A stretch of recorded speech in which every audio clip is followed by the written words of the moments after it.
This is 219 News Now, brought to you by Strachan Van Til, making lives easier for 94 years. Hi, I'm Sonny Santana, and this is your 219 News Now. Railroad workers rallied Tuesday outside the Indiana Harbor Belt main office in Hammond and at CN's yard in Homewood. The Brotherhood of Maintenance of Way employees, a division of the Teamsters, is pressing for paid sick time off. The workers say that IHB should join the 80% of freight carriers and recognize the need for employees to respond to unforeseen illness. Here's Union Rep Joe Latiza. Essentially, you have to decide 48 hours prior to being sick whether you're going to be sick, or if your kid's going to be sick, or if you as Clark said, have a family emergency. We have no way to take a day off. These railroads, I think a lot of your listeners, the general public, probably would be very surprised at some of the things that railroads still do today.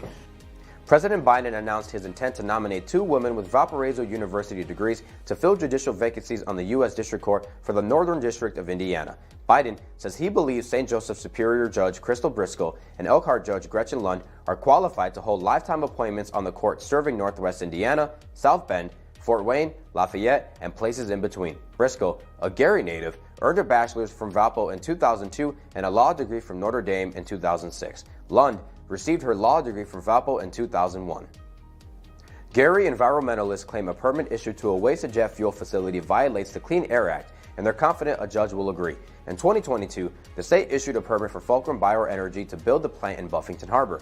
Fulcrum claims that they can divert 700,000 tons of waste from regional landfills. Environmentalists, including Gary Advocates for Responsible Development, says this will bring more contamination to Gary's already polluted lakefront. They're asking a judge for a summary judgment against the permit. And in sports, former Hammond Central basketball coach Larry Moore Jr. left the Wolves last year after 20 years to coach at his alma mater, St. Francis de Sales, just across the state line in Illinois.